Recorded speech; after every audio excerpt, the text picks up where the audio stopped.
Waiting.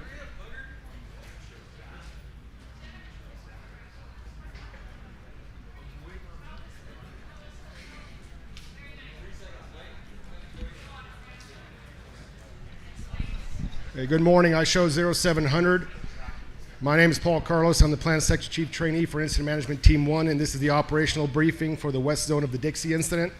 Operational period, August 30th, 2021. If I could have everybody silence their phones, turn to mute, take any sidebar conversations to the back of the briefing area, please. We'll start off with the night ops. Morning, Magnus, Incident Management Team 1, night operations. Last night we continued to work in the Branch 9 area, tightening up that stuff on Ice Mountain, in the Childs Meadows area. Over in Division Papa and Branch 13, everything stayed status quo, stayed in good shape. In the Lassen sector, Division Quebec and Romeo had a lot of work last night and yesterday, continuing to build a contingency line and take direct action on the fire moving there. Tango was quiet. Westwood sector, Janesville, all just calls for service. Other than that, nice quiet evening.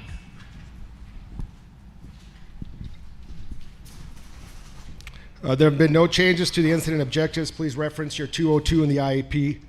Weather. Hey, good morning, everyone. So we had a return of the southwest winds yesterday, but we're going to add some horsepower to those winds today. We're looking at wind speeds in the afternoon hours of 10 to 20 miles an hour with gusts to 30 to 35 miles an hour in some places. So that combination of those gusty winds this afternoon and the very low relative humidity that we'll see this afternoon as well will lead to critical fire weather conditions. That's why we have a red flag warning in effect from this afternoon all the way through Tuesday evening, or Tuesday, much of Tuesday night. So yeah, red flag conditions today. Wind direction will be from the west-southwest, so not purely southwest and not purely west. So keep that in mind. Also, temperatures will be just a little bit cooler, but again, that won't make much of a difference with the relative humidity being still extremely low. As we get into tonight, those winds will remain elevated on exposed ridge tops, about 10 to 15 miles an hour a possibility. So winds at the higher elevations through tonight, and then we'll do the red flag conditions again tomorrow. Winds in the Lassen sector tomorrow could be a little bit lower, but they'll still be in those critical levels tomorrow. One thing with the valley winds today, we didn't see a whole lot of gusty winds in the valley yesterday, but that'll change today. Could see gusts 20 miles an hour even in the sheltered valley areas. Inversion, we do have a shallow inversion right now. Don't let the calm weather right now deceive you. It will pick up this afternoon. It could pick up a little bit earlier as far as those wind gusts go. So yeah, that noon time frame is going to be a critical time today. If you have any observations, please text those to me. My phone number is on the bottom of the IAP forecast, and that will help calibrate the forecast for tomorrow. Have a safe shift. Fire behavior. Good morning, Don Watt with Fire Behavior. So the big thing is, you heard, the weather is changing. The other big factors, we still have a fuels advisory out. We're looking at extremely dry fuels. Your 1,000-hour fuels are at record levels for this area. Your 100-hour fuels are at record levels. We've had a break. The indices kind of they dropped a little bit with the smoke last several days. They're coming back up into that 90th to 97th percentile as we get the sun and the heating. So what that means with the weather today and the fuels, this area up here, you can still expect, if that starts building up a good head on it, it will create a column. It will push through that wind layer. It will start getting vertical. Once that gets vertical with the wind aloft, it will lean the column over. You'll have longer range spotting distance. Right now, the wind's overriding that column, so the spotting is a little bit more short to mid-range. But their fuels are very receptive out here. So anything you get out there, you're probably looking at ignition at 90% or better through most of the day, especially as we clear out. Once it gets in some of these open fuels models, the timber's a little bit open. It means that wind can scour down to that fuel on the ground a lot easier. Expect moderate to rapid rates of spread when that wind surfaces. The other big issue we're looking at down here is that fire keeps chunking to the south. As it keeps moving south, it's going to start getting around the Walker fire. The farther east it moves, it gets exposed to that higher wind. It has that potential to start spotting out in front and affecting the Janesville branch out here. Around the rest of the fire, the big thing to think about is that wind is now starting to hit the overstory that has been treated, burned. Anything that's left on those trees and brush will keep falling to the ground with this wind. As it falls down, any stump holes, anything that's warm will have that potential to reignite and have another ground fire. So just keep your heads up. Remember that the terrain will affect your winds throughout the day.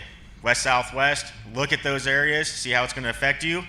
Make sure you have escape routes and safety zones and know where you're going for the day. Have a safe shift. Work assignments. Good morning. My name is Mike Wink. I'm your operations section chief today. Talked to you guys 2 days ago. We're going to continue on all that good work. We're going to start here in Branch 9. No changes in the work assignments in Branch 9. Working west of Warner Valley, making sure all those smokes are picked up as they're getting ready to transition to maybe get some of those folks back in there. As we go to the north into Branch 13, the Shasta sector, we've got folks working in there right on the fire's edge, continuing off of West Prospect into Rail Canyon, coming down into the park, as well as the Old Station area and all the subdivisions and small communities around Old Station. The same message that up in that Old Station area, secondary line, contingency line, putting line around those values at risk. I've said that once you think you're done, go back and do it again. Go back and make it better. Make sure that we're doing everything we can. That is the wild card for not in these next 48 hours, but in the days to come, if we were to get a south push, there's a lot of good effort going on here in the park, but that could push it right into those communities, okay? So we're continuing to prep for that. That might not be what the wind's going to do today, but it could be in the days to come. Here in the Lassen sector, branch 16, a lot of things going on in there today. Had some fire get outside the control lines yesterday afternoon when a little bit of this westerly influence came up. They've got multiple check lines in there. They're going after it direct. It's a big lift, okay? They've got a line right next to 44 that parallels. They've got stuff in there improving 44. We'll have the fire train in there today from Poison Lake down to A21 on 44 is all train tracks. They're going to look at pre-treating that area to try and hold it on there, as well as improving 44. So we always have multiple layers, right? Primary, secondary, contingency, and then you go out beyond that. They're also looking at lines on the other side of 44. So a lot happening up there in branch 16 today. That has great potential to have fire growth when these red flag conditions surface this afternoon. Like the little bit they did yesterday afternoon, gave them control problems. There's going to be more of that again today, okay? They're expecting it. No surprises. We should be expecting that to happen. As we come back down in here into the Westwood sector, into the Meadow, Chester, West Almanor, just normal calls for service. Looking at this Meadow area with some isolated heat, things you can still see from Highway 36. Anything you can see from 36 or Westwood, they're in there making sure those are mitigated so we can get that put to bed. We've got a lot of their fire still to put out, okay? As we come now down here into the Janesville branch, they're going to continue building multiple dozer lines to the north towards the Susanville Basin and to the south towards the Beckwith complex, okay? We're going from Black on the Janesville, heading all the way to the Black on the Beckwith. Multiple lines on the other side, on the west side of the escarpment, as well as going along Milford, along the 395 corridor, and then heading south down towards Doyle. Okay, getting in that front country, putting line at the toe of the slope, going around those structures, making sure that those private property values have line around them in case it comes off the escarpment. Okay, that's your work assignments for today. Your priorities. Number 1 priority, branch 16. Number 2 priority, branch 13 and the Shasta sector. Okay, and then we got down here in Janesville. Yesterday we were in the red flag sandwich. Okay, Sacramento office had red flag over here. Medford office had north of us to the north, and then the Reno office had Honey Lake and a red flag. So we were in the red flag sandwich. Today it's our turn to join that, okay? No surprises. Everybody knows we could have rapid fire growth. It's hard to believe a month ago in a 2-day period when we had a similar conditions, this fire over here ran 157,000 acres in 2 days, 114,000 in 1 day, 14 miles. The Caldor fire yesterday afternoon ran 8 miles towards Tahoe, okay? This is only 17 miles from here to here. I say only, okay? It could get around that burn scar in the next 2 days and come over towards here. That's why we're working on these lines in Janesville, working on this 395 corridor. No surprises on 395. Erratic, extreme fire behavior on 395 when fire's there. It's always windy in the afternoon. You introduce fire, it's gonna get sporty, okay? So when it came off of Doyle, look at the video online. When you came into Doyle, Google it and look for it yourself. You're gonna see massive erratic fire behavior in a big safety zone.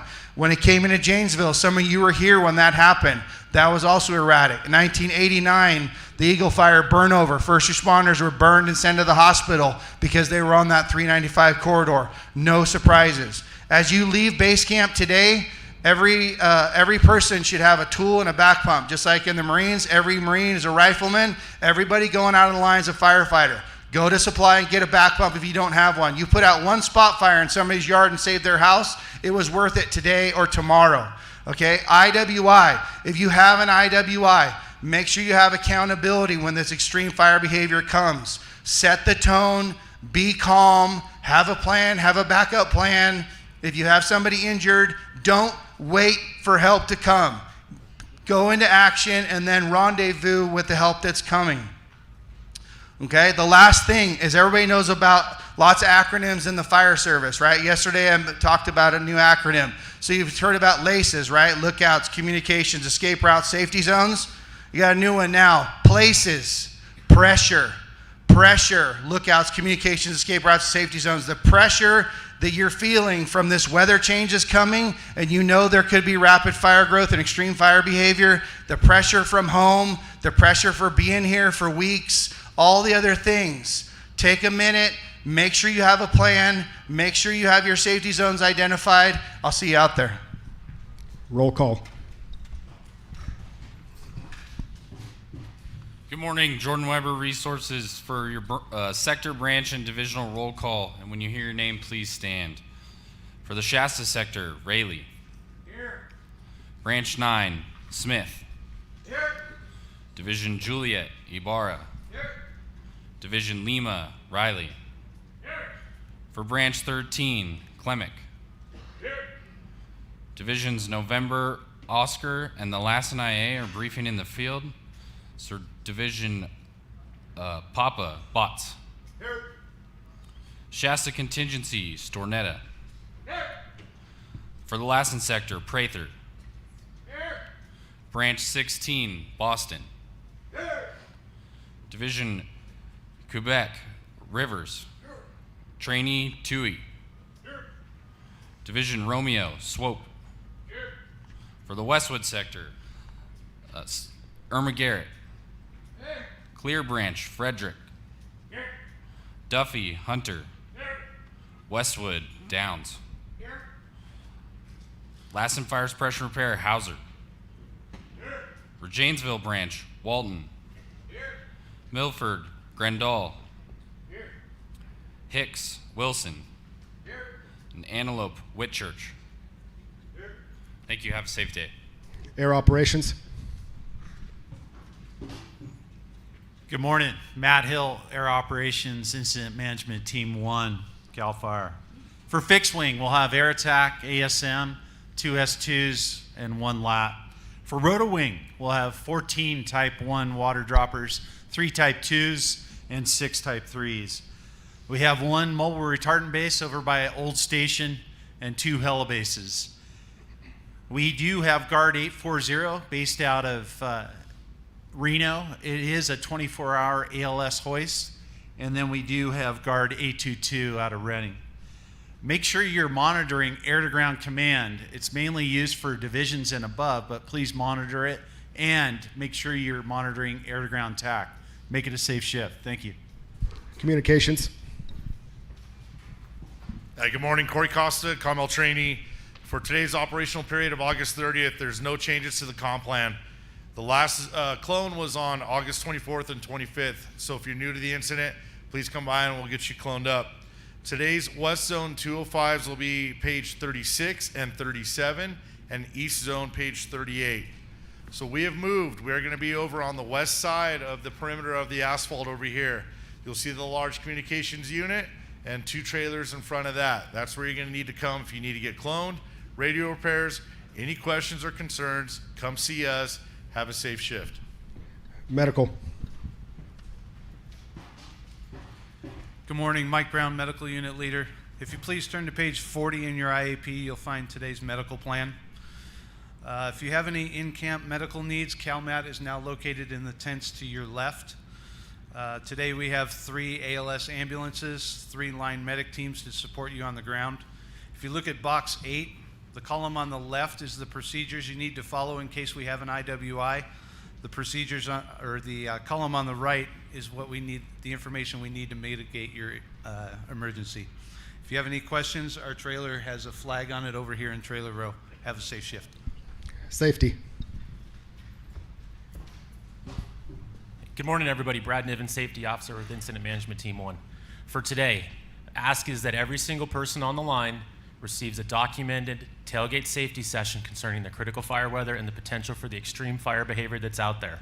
We do not want any person out on the line to have any question in their mind of what the potential for this thing is. Ensure that it happens, please. With that, avoid the complacency that can come. If you're out there on a cold piece of line, expect that you're going to get surged, you're going to get moved to an area where the activity picks up to help protect those values at risk. Keep everybody's heads in the game. Lastly, COVID-19, let's make sure that we're keeping all those good practices in place, that we're hand washing, we're maintaining social distance when we can, and if you're not feeling well, please go see CalMat. Thank you. Information. Good morning, Emily Smith, Public Information, CAL FIRE Incident Management Team 1. If you'd like to join me on page 48, I have some updated information you can write in. All right, on the Dixie incident, for the current acreage, we're at 771,183 acres at 48% containment with 4,348 personnel assigned. Please continue to send any pictures or video content that you would like to have posted to either the PIO shop or the Gmail account on this page, and we will get those back to you. And just continue to make sure that you are following the social media policies, both CAL FIRE and the federal policy. For lost and found, it is now located at the front trailer. There is a PIO trailer that's going in place this morning at the front gate, so if you're missing something, please stop by there. As well as mail service, there is a new address today in the IAP. If you can, moving forward, use this address. If you've had something sent to the fairgrounds, we are making daily runs over there to pick up those items, and those will be available again in that front trailer at the gate marked PIO. Tonight we do have a virtual community meeting. It's on CAL FIRE Lassa Modoc's Facebook page, or you can also find it on CAL FIRE IMT1's YouTube page. So that's at 7 p.m., so join us for that, and have a wonderful day. Thank you. Logistics. Good morning, Jacob Guerra Logistics. Just a couple announcements. If you still have any equipment left at the fairgrounds, support equipment, sleeping trailers, tents, lowboys, please make sure they get relocated to the Mallory camp about a mile down the street here off of Richmond. Secondly, please follow the traffic plan. Park in the designated areas. All overhead parking, heavy equipment parking, fire engine parking will be directly behind us in the back 40. So please park where you're supposed to park. Other than that, have a great day. One go back. The supply shop is still located across the street. Today, if you need anything from supply, still at the fairgrounds. We're moving that today. It'll be set up tomorrow morning with a limited distribution, and then be fully functional in the afternoon starting tomorrow. So if you need anything today, it's still at the fairgrounds. We'll be moving here starting tonight and tomorrow. Thanks. Final comments, Unified IC. Good morning, everybody. Matt Rao, Unified Command IC. On behalf of the other Unified Command Incident Commanders and the agency administrators, we'd just like to start with a big thank you for all the hard work you've done so far to get us where we're at. I want to also mention, not everybody's at the same place on this incident. There are a lot of local folks here that have been greatly affected by this fire. There's a lot of folks here that have been greatly affected by fires in their home units. So I'd like you to approach this day with a little empathy for those around you. Understand where people are at and kind of try to meet them at that spot. Could be a couple of tough days. You heard from IMET, from the FBAN, and from our ops chief. Mike Tyson said, everybody has a plan until you get punched in the face. This could be one of those days where you're going to get punched in the face. I'd like to remind everybody the important thing here is stay resilient, stay flexible, stay nimble, and have a backup plan. You heard you shouldn't be surprised today. I can't say that loud enough. Don't be surprised today. Another one of the core things out here today, everybody's a leader. Lead from where you're at. And as you get faced with adversity and challenges, it's more important than ever that you show your folks around you what right looks like. Be a good leader and build other leaders. That's one of your goals. And with that, have a good shift. We'll see you here tomorrow. Well, that concludes our operational briefing. Next operational briefing will be here, same location, 0700 tomorrow morning. Breakout starting over here to your right. Branch 9 working around the horn all the way to the staging area back over here. Unassigned resources in the back of the briefing area where you picked up your IEPs this morning. Thank you.